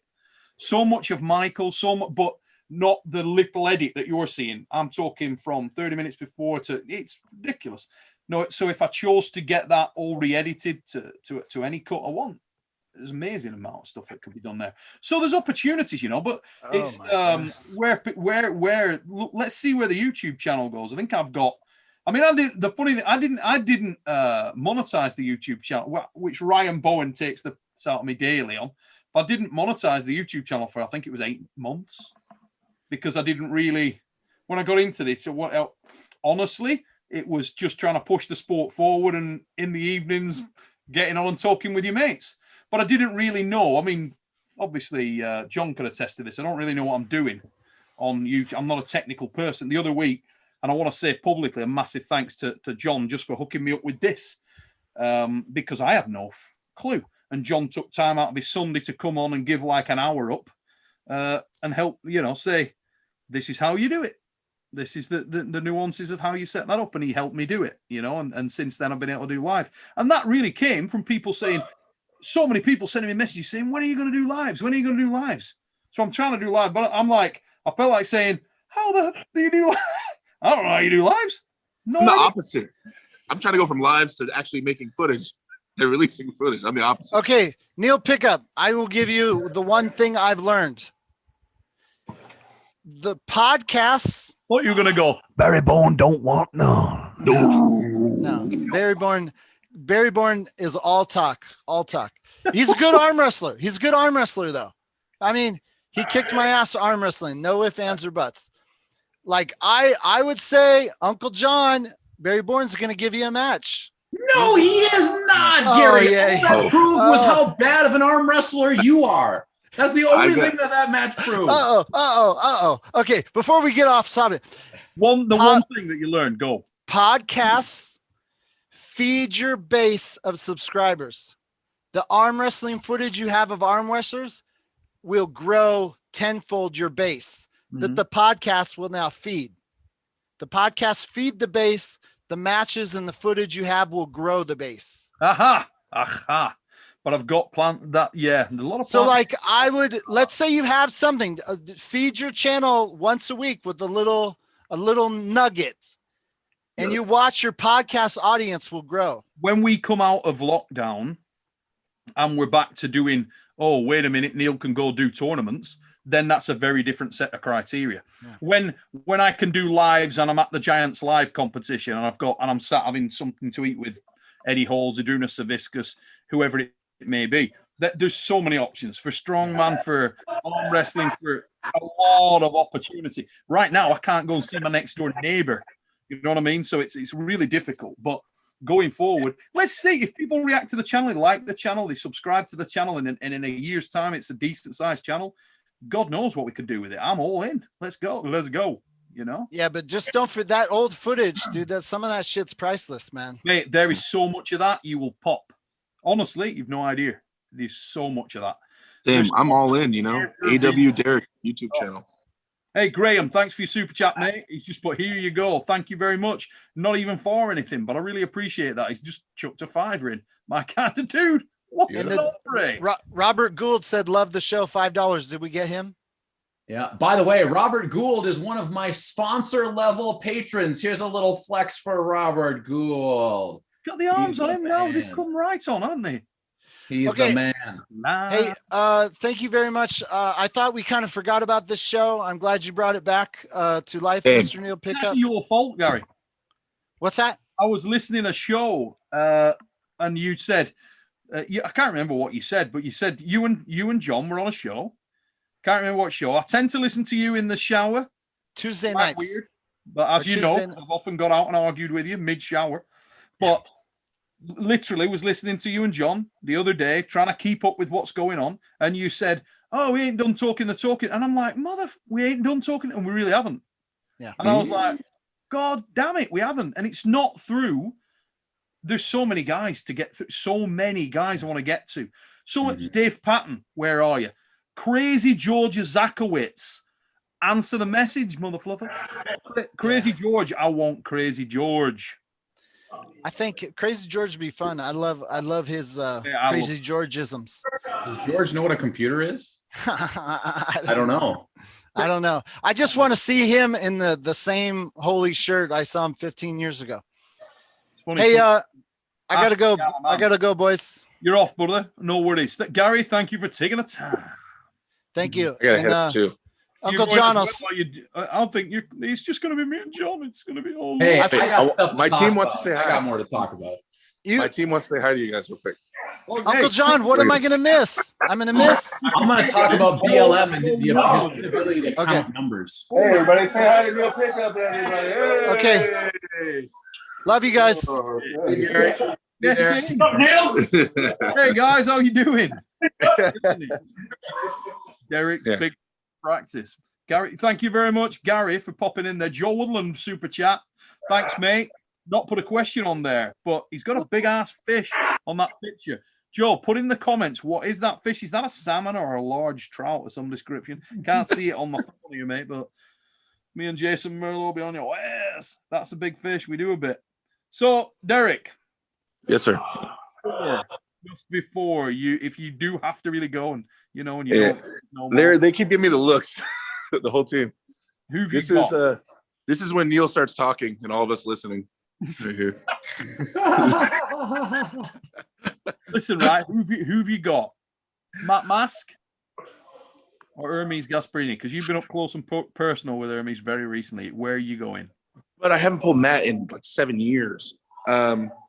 Okay, we got to take the rule changes into account. Hermes is on top of his game, but Matt's going to have a few months to really, really get on top of his. God, that's such a close call, man. I'm expecting an all-out war. I got to go with the favorite. I got to go with Matt since he has the winning record. That's how close I think the match is that I can't decide, so I'll just go with the guy with the winning record. Because I really can't tell. Yeah. Very, very interesting. But all right, I'm gonna go out there, let these guys beat up on me a little bit. But you guys, awesome having you guys back here. Excited to do more talking the talk. I'm always available. Yeah, so we will pull more of these together. We're gonna myself and John are gonna stay on here for about another 5-10 minutes, guys, and then I'll let John get on with his day as well. Any more questions? Fire them in, lads. Derek, thank you very much. And say hello to the lads. Have a cracking Yes, set. sir. See you later, John. See you guys. Oh, subscribe to my channel, you guys. If you guys are subscribed to my YouTube channel, AWDEREK. Give it another shot, another hit, because I talked over it. Go again. Oh, AW Derek is the YouTube channel. AW space DEREK. I changed the name of the YouTube channel, but that's what it is. All right, guys. I'll see you later. Take it easy, buddy. Subscribe, guys. Thanks, Derek. Top man. Yep. Bye. Let's have a look. Mizel Jador. I love Mizel. Mizel Jador's like a friggin' beast, isn't he? Dude, Mizel Jador. Do you know that Mizel Jador is the architect of this? I actually feel like I feel like Mizel should, send me some tips, because if he could turn me into a unit and a weapon. Uh-huh. I mean, I don't know whether, I don't want to go upstairs and Mrs. be like, oh no, where's the back tits gone? But on the other hand, could be good, It is. It's trying, but he knows what's up. The dude knows what's up. Yeah. And Luke Pulcher's given me some advice on that as well. Luke. Oh yeah, he's another guy that dropped quite a bit for sure. But yeah, Mizel, top job you've done with Uncle John there. Top man. All right, so are you up to date on all the nonsense that happened with Brendan Lemon Mulvihill claiming that I think he claimed he's number 3 right-handed in Canada? Saying no, when did this go down, dude? So this is all within like the last 24 hours. BLM put a post out on Instagram, I think, and it was a picture of him and Matt Mask, and he said the number 2 and number 3 in Canada, assuming that Devon is number 1, Matt is number 2, and he is number 3. Okay. Yeah. Then, of course, that was kind of in response to a video that Ryan Espy had done, which was his top 5 right and left in Canada. Yep. And then Ryan Bowen roasted BLM, saying he's out of his mind to guess that he is number 3 and completely jump over a guy like Ryan Espy, right-handed. I'm going to have to back Ryan Bowen on that. And I do not believe that BLM beats Ryan Espy. I don't think BLM is top 10 in Canada right-handed. There is, but Espy, Espy's top. He's very, very good. He's a very, very good arm wrestler. He's a very large individual. Left-handed. There's an argument for number 1. There's an argument for number 1. Number 1, possibly. It's him or Devon. Yeah. And for me, BLM, I love BLM. I love his confidence. I love everything about the guy. The fact that he is as vigorous in terms of his pursuit of the top spot is great. But yeah, you are closer to the Canadian scene and who you think would slap him about. Throw some names at me, John. Well, it's really, obviously it's very difficult to say because we haven't seen anybody really go in a very, very long time. But there are a ton of guys in that 220 range. Like the name that's closest to me that comes up the most is probably a guy like Mark McPhail. Mark McPhail's a danger. All your olds. What about Perone? Sylvain. There you go. Is Sylvain still? Oh, do you see much of Sylvain over there? No, I've seen him in a few videos with Devon. I don't think he's at the top of his game by any stretch of the imagination. But if BLM truly is talking overall, there's 20 other guys that I can think of. Like a guy that you probably never heard of named Stephen Marcoux. Stephen Marcoux, yeah. Destroys BLM. Destroys him. Xavier Marshall destroys BLM. It's not close. I think Evan Burgoyne beats BLM. Nah, would not go. I think he does. I think that Evans told me that BLM beats him. I maybe make. Oh, Rob Bidgent Jr. is in the chat, motherfuckers. RVJ is in the chat. What the hell? That's he's bringing it. He's bringing it too. He's just getting super chatted as well. RVJ has just put Sylvain ? Yeah, great minds and all that, mate. And RVJ is delusion a prerequisite to being known as an arm wrestler these days. Seems to be commonplace. No more political correctness, please. I want real answers. Well, Rob, put in the chat your own opinions on this. We should have got Rob on. You should have, mate. Yeah. We'd be on. Here's a whole bunch of names, So Timmy Turner, Mike Gould, Ian Carnegie, Mizell Jador says, SB, Rick Heidebrecht, Stephen Marcoux, Mark McPhail, Sylvain, Porkchop, Bill Cameron. All these guys are like right in there, right? There's a lot of guys. I mean, Bill Cameron's solid. A lot of these guys, nobody talks about them, but there's some really strong guys. I don't know about Evan. I don't know. Pork Chop, I don't know enough about, although he looks extremely strong.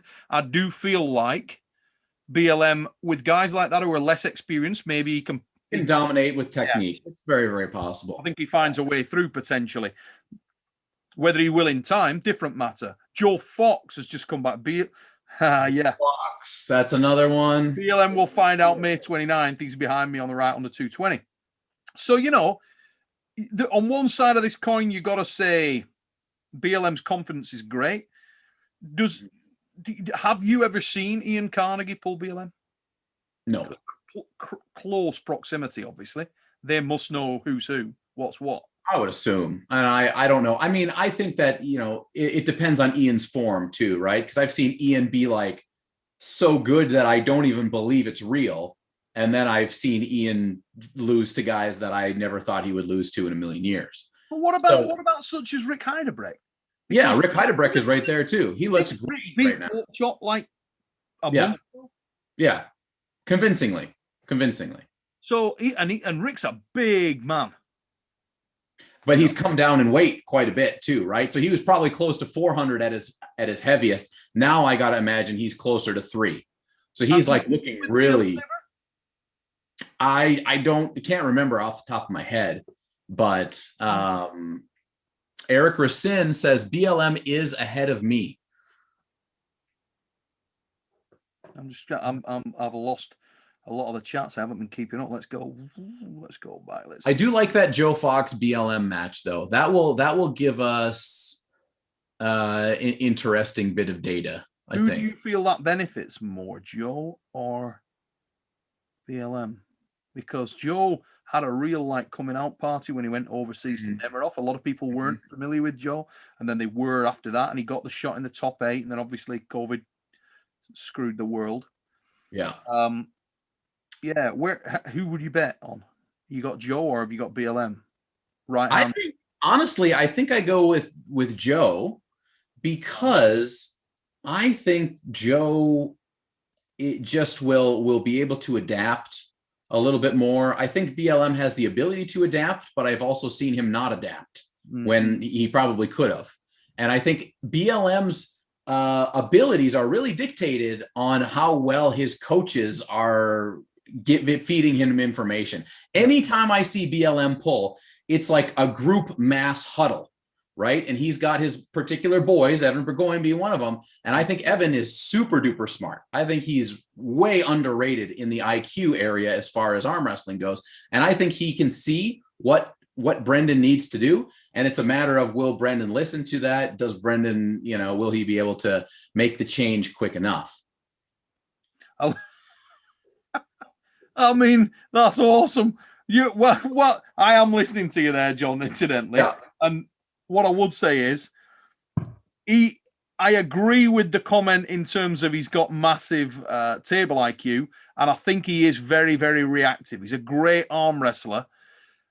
I just have a problem, and I'm not downing on BLM because I love the man, but I just have a problem that when you're dealing with someone that is so much bigger, like a Rick Heidebrecht, like a Ryan Espy, that you're going to be the strength gap's going to be close. I don't even think it would be close. I believe, unless I'm vastly underrating BLM. I know BLM's bigger recently. Seen pictures of him, and he looks solid. He looks bigger than he's ever been. But I'd struggle from what I've seen from him in the past to believe that the strength gap would be close. I think Ryan Espy would be a big ask for him, massive ask for him. Yeah, too much. I would bet thousands of dollars, to tell you the truth. And this is not to say, don't get me wrong, I think BLM is a very, very good arm wrestler. Oh, without doubt. Very, very good. But when you're talking about being top 2 or top 3 in a country, and you are weighing 220 to 230 pounds, and these guys are weighing 300 to 400 pounds, there's just things that don't equate at the end of the day. So when was the last? Let's just do a bit of a history check. It. Oh, Yeah. Rob Jr. back in. Here we go. I look. Rob puts. I'm not trying to be rude, but the way Brendan talks, he should be lined up with someone to set it in line. Well, yeah. But and I was just going to say, when was the last? I was just going to say, well, let's do a history check. When was the last BLM super match? And I think it was Dallas, wasn't it? Yeah. Now Dallas is obviously very, very strong. But if you were to say, okay, we're going to match up Dallas Langston with Ryan Espy, people would be like, no, that's not a match. Ridiculous. It's just not, one of them's a physical giant who also is an excellent arm wrestler. The other's a middleweight puller, and he's very strong, but he ain't going to, come on. You know who I'd like to see, just out of interest? Jason Merlo and BLM. That would be interesting match. I picked Jason, but I would like to see it. Merlo versus BLM. Let's do this thing. Can somebody? Can you even travel? You won't be able to travel though, would you? But when's the TAL thing going down with Marcio and Ryan? I don't know if they. I know that Jeff Frank put the brakes on the next TAL. I don't know when Marcio and Espy was booked for, but yeah, it's like it's just that Ontario and Alberta are going backwards, right? They're in restrictions. They're like complete lockdown again. It's not good. And what that means for everywhere else in Canada is that Ontario is the only place that matters. As long as Ontario is bad, the rest of the country is screwed. 110%. Damn it! I was going to say, let's get Merlo and BLM on that card. Yeah, great. Jason's actually just come back. He's in the chat. Yes, sir. I would love to pull both left and right. Yeah, so there you go. That would be very interesting. RVJ says Justin Major, another guy that's. I mean, Justin's gone quiet. Didn't he get hurt? Well, he had. I don't know what I don't want to say exactly, but he had some kind of brain surgery actually. Oh. I don't know. There was something very, very serious, and he had surgery, and I haven't heard since. So I'm not sure what the status is, but yeah, he's a absolute hoss. Oh Jesus! First of all, Justin, if that is the case, I'm devastated to hear that. That's really bad. I really hope that lad's all right. That's bloody awful news. Mm-hmm. Yeah, thoughts go out to Justin and his family. If that's the situation, that's bloody awful. But Justin, rock strong arm wrestler, and wish him absolutely all the best. Joe Fox has just put May 29th, jail having a few super matches so that's the day after the Devon and Mike match, as long as we're not on lockdown. See, this is the thing, you can't predict anything, can you, at the moment? Because it's all fingers crossed type of stuff. So within the province where he can travel at the moment, because obviously Devon and BLM and Matt are knocking about the place, who's the nearest guy to him that he could pull to sort of do a Rob Jr. and set the record straight? I don't know. I really don't know. I don't even know who's active right now. That's the problem, right? It's like the best we get is whatever we see in Devon's latest video of whoever might be pulling or might not be pulling. But I would like to see BLM like in on the East Coast, if he's really trying to go for overall, like give him a guy like Sean Ross. Like the Sean Ross is like he's heavier. He's like 250, but Sean Ross would pound him into the table beyond, like I don't think it's close, right-handed. So I just BLM probably top 15, maybe top 10, maybe, but definitely not top 5 and definitely not top 3. Yeah, top 3 is a massive ask. I mean, as I say, I'm going to leave the Canadian commentary to yourself, John, because you're much closer to the situation than I am. But I wouldn't have put, if you'd have asked me cold, massive fan of BLM that I am, if you'd have asked me cold, where do you put him? I don't put him in the top 5 in Canada. I just don't. Yeah, there's just too many guys. There's just too many good guys. And I think that BLM is like close with Devon. Obviously, he hangs out with Devon, and I think Devon wants BLM to fire up and get to that next level. And I think BLM just takes whatever Devon says and then runs with it, to the finish line. That's what I think is happening. I think Devon's The like, thing about all this is our number 2. you know that BLM will be up for pulling people. Oh, he'll never turn it down. He'll pull any. He'll pull anybody. You can't knock that. But for me, matches that are interesting, like you say, it'd be interesting to see how he goes with Joe. That's an interesting match. I'd love to see him pull Jason Merlo. I think that'd make if that comes together, that's a great match. I like it a lot. Yeah, I really do. So Eric Racine says Uncle John is underestimating BLM. I don't know. I think BLM is overestimating BLM. And my overestimation actually rights that wrong. Well, it's interesting, isn't it? Because Eric's another guy with massive, massive knowledge of Canada. So yeah, I really shouldn't disagree with Eric Racine, to tell you the truth. Eric, where have you got him, dude? Just put in the comments, where have you got him? Where, if you had to put him overall in Canada right now, and let's say right arm, let's keep it simple, right arm overall in Canada, Eric, where have you got him? And let's just see what comes back from Eric there, because it may be that I am vastly underrating him. Don't know. Well, I do know. I'm just going to try to look at the Canadian Nationals results. Eric could put BLM's performance at the 2018 Nationals was very impressive. Who did he crack there? Well, let me pull that up for you, Neil. Let me see.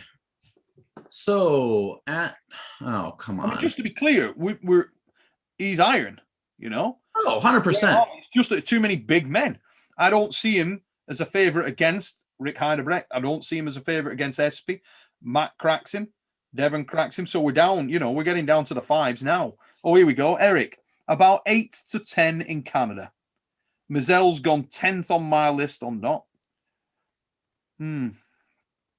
So I guess I wouldn't be like, no way, he's not top 10. I mean, I would have had him around there, mate. I would have had him around the 10 mark, personally. Here we go. BLM smokes too many fatties to be any threat. RVJ. Didn't we hear? Cat also walked on. I love RV. Mate, anybody in the chat, if you're not subscribed to Rob Vigent Jr.'s channel, get yourself over there as well, because I'll tell you what, magical stuff from Rob. Absolute legendary stuff from Rob Vigent at the moment. We've got about 5 minutes to go, incidentally, ladies and gents, before we end the chat. So any more questions, keep them coming. Just going down on this. I'm gonna have to ring BLM and have a chat about this. And just say, mate, what are you basing this on? Josh Rowe, BLM was looking for a match with Bowen, yeah. I mean, I liked the Ryan Bowen match in BLM. I loved that. I thought that was the kind of level that I thought we were looking at. So if there's something going on with BLM that I don't know, and he's, really, really stepped up his game, he is a bigger man than he was now, then I do apologize. But I would have had him somewhere around the top 10 in my mind. I think he's going to struggle with the big boys. Josh Rowe says, BLM was looking for a match with Bowen. John doesn't want to talk about that, I guess. I do not believe that BLM is just doing that just to get a match with Bowen. I believe BLM has a lot of people saying a lot of things to him, and so that revs him up and puts it on there. I would bet a lot on Bowen in that match. I think Bowen has a significant hand up. I think he would have won if the match would have happened last year. And I think that Ryan has likely furthered that gap. Yeah, I don't know. I saw that as at the time, I saw that as a 50-50. That was a coin toss for me at the time. I really did think that was a coin toss. But I know that, Matt, having said that, Rob's not a believer. And Rob Vigent, do you think that BLM would beat Ryan? Just put your comment down below, man. Let's have a look. Rob's gonna be like, they're both not even gonna get to the table. Yeah, you're gonna get a balanced opinion though, because he's not like a massive fan of either, is he? So yeah, let's see what Rob got with that. I thought that was pretty. That was pick and match. I thought that was BLM. Yeah. But I don't know. Well, I mean, it'll be interesting either way, right? So the whole thing is, again, let me be very clear because these things take off in such a direction a lot of times. I am not in any way saying that BLM is not a good arm wrestler. BLM is an incredibly good arm wrestler. BLM is not number 3 in Canada. That's it. That's the point of the conversation. And Rob Vinciuni's just come back and he agrees with you. He said today, no, Bowen wins. You know, I mean, he's actually put Bowen Eanes, but that just means he's semi-leathered on some good red wine that he's got there. So you can't knock that. But yeah, I had that as a really, really close match, and particularly now that BLM's bigger. But yeah, let's make it happen. I'm pretty sure that'll be straight back on the WAL calendar when they get rolling again. So listen, ladies and gentlemen, we're going to wrap up tonight's live feed. And I want to say a massive thanks to you, John. As I say, mate, not only for taking the time out from your Sunday, but also for letting this thing go down at all, because I would have been struggling without you, mate. So thanks for taking the time. Happy to do it. Happy to do it. For the lives. Really good stuff. And ladies and gents, please do get over to Uncle John's channel. Doing some amazing stuff on there. These guys the other day had Randy Couture, former UFC world champion. Yeah. Can you believe that? He's also got a regular feature on there with Cobra. This guy is doing so many things. The arm PR stuff, the not endorsing anyway by Engin Terzi lift that they do on there. It's all good stuff, but get yourself over. You're still doing the After Dark. You still do one-on-one interviews. It's all there, isn't it, mate? Still doing it all. Still kicking it out. Mondays, we got recorded video. Friday, recorded video. Wednesdays, we're live. Tuesdays, I'm on ARM TV. Other days, I'm live. I'm doing live stuff with Artem. I'm doing all sorts of craziness all over the place. Get over there, guys. Uncle John on YouTube. Get yourself subscribed. And I want to say thank you, everybody who's taken the time out to check us out tonight.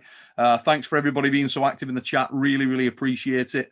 And yeah, we will be back on here soon with lives. And we'll not leave it as long to do a Talking the Talk next time around. Ladies and gents, enjoy the rest of your day, and we'll see you again soon. Biggity bong, mother fluffers. There we go, mate, I think. Have a wonderful rest of your day, John. Thanks for taking the time out, brother. You as well, my friend. We will talk soon, I'm sure. We certainly will.